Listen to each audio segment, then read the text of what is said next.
Hi there, I'm Kathleen Jasper, and today we're talking about the Praxis Principles of Learning and Teaching, the PLT, and we're talking about all grade levels of the PLT. So no matter what grade level you're taking, this video will help you. And I'm going to show you two things today. The first thing I'm going to show you is where to locate your state's requirement in terms of the score you need to pass the PLT and become a teacher in your state. And the second thing I'm going to show you how to do is calculate your PLT score so you'll understand approximately how many you need to get correct in order to pass your exam. So let's get started. Now, the first thing you're going to want to do before you try to predict what score you need is to figure out what your state's requirements are. Now, many states in the United States use the Praxis exams. So if you go to the ETS website and look under your state, you should be able to figure out what a passing score is for each test. So today we're talking about the PLT, and I'm going to pretend that I am a high school teacher in Kentucky. I want to figure out what my score needs to be if I am a teacher in high school in Kentucky. So I'm going to navigate over to ETS. You can see that the URL here, and we'll put this in the description, ets.org, Praxis, prepare materials. And down here, you'll see this little menu that says state requirements. So I'm just going to click that and hit Kentucky. When I do, this page will come up, and this first button here, what are my test requirements? That's where I want to go. Now notice when I scroll down, every educator in the state of Kentucky has to take the Praxis core. But then if you scroll down further, it has the requirements for each content area or grade level. So I said that I'm a high school teacher in Kentucky. So I'm going to go here to secondary education. I'm going to hit that plus sign. And when I do, I see all the secondary content areas that I need to take. And then we have the principles of learning and teaching. You can see that no matter what content area I teach, whether it's biology, chemistry, English, math, I have to take this principles of learning and teaching 7 through 12. And this is test number 5624.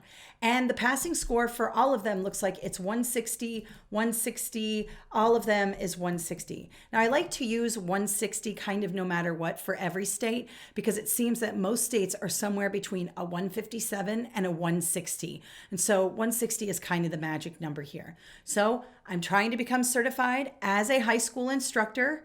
I have to take the principles of learning and teaching 7 through 12, and I have to make 160 points on this exam in order to pass and to have that go towards my professional certification in Kentucky.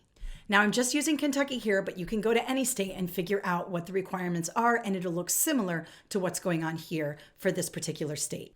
All right, because I'm trying to be a high school teacher in Kentucky, I know that I have to take the Principles of Learning and Teaching 7 through 12, 5624. So the first thing I'm going to do is go and get the study companion for that particular exam. Now the study companion is located in the same place that I went to find my state requirements. Now I'm on the ETS website, and I can see here that these are linked, the Principles of Learning and Teaching grades 7 through 12. If I just click that link here, it'll take me to the preparation materials page for this particular exam. Notice that it says study companion right here with a PDF. All you do is click that and it'll bring up the study companion for this test. All right, so now that I know what my state requires, now I want to figure out how to calculate that so I can determine what I need to score in order to pass the exam. So I know that my state requires 160 questions correct. So I'm going to write that down, 160. And if I go over to my study companion, I'll be able to see how many questions are on the exam and what percentage I need to get correct in each section in order to pass. So on the study companion, you can see here that there are 70 selected response questions. So I'm going to write that down, 70. I'm going to call it multiple choice. It's called selected response, but that's just a fancy name for multiple choice. And there are 4 constructed response questions. Now, 4 CR is what I'm going to call those. Now, notice, let's take a look down here because this part is important in order to determine your score. Notice that the multiple choice section here is 75% of the test. Take a look here. 22.5 plus 22.5 plus 15 plus 15 equals 75%. So the multiple choice is 75%, and the constructed response then, you can see here, is 25%. That's going to be important later, okay?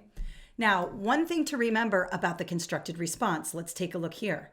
While there are 4 questions for the constructed response, there are a total of 8 points possible.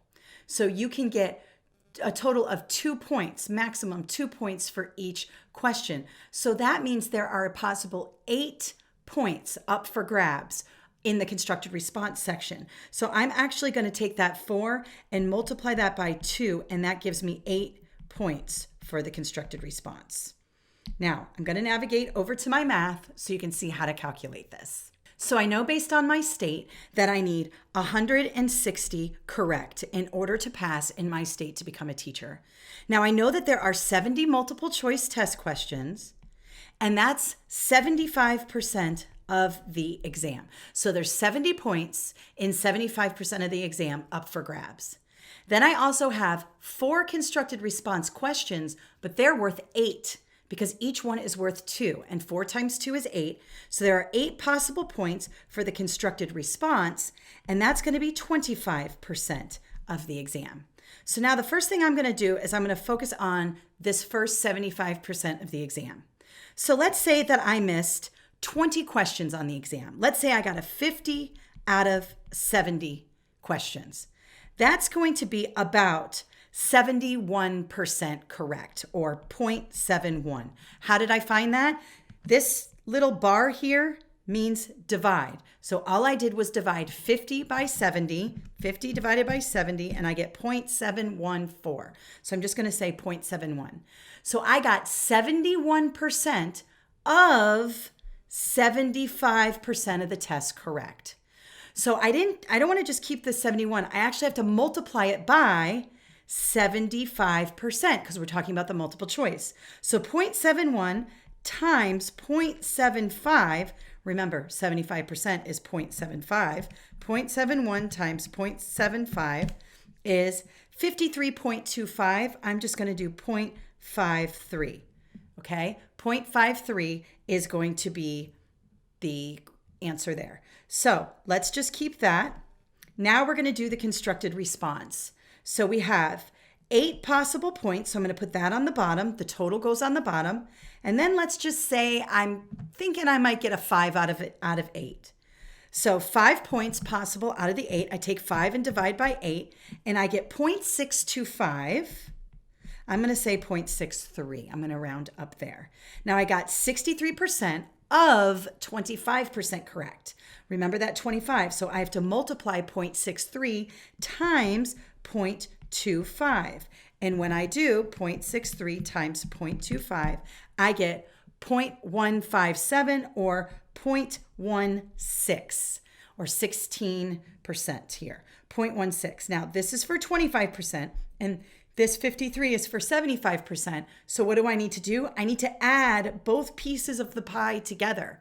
0.53 plus 0.16 is 0.69. Now you might get 0.68 depending if you rounded up or down. Just factor in plus or minus 2 questions here.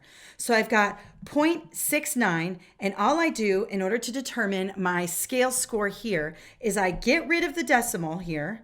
Go ahead and get rid of that and put a 1 in front of it. And when I do, I get 169, which means I would pass because my state requires 160. So with this breakdown, I would have passed the exam. So that's the way you can calculate your score for the Praxis PLT.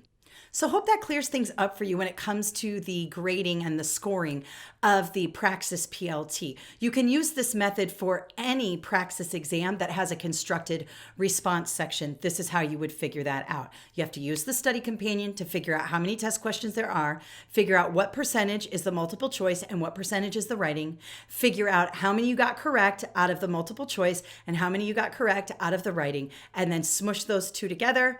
Take out the decimal, add a 1, and that is going to be your scale score. If you liked this video and you want more, be sure to check out all of our playlists on our YouTube channel. Also, please subscribe to our YouTube channel and hit the notifications button so you get notified when we upload new content. Thank you so much for tuning in today and have an awesome day.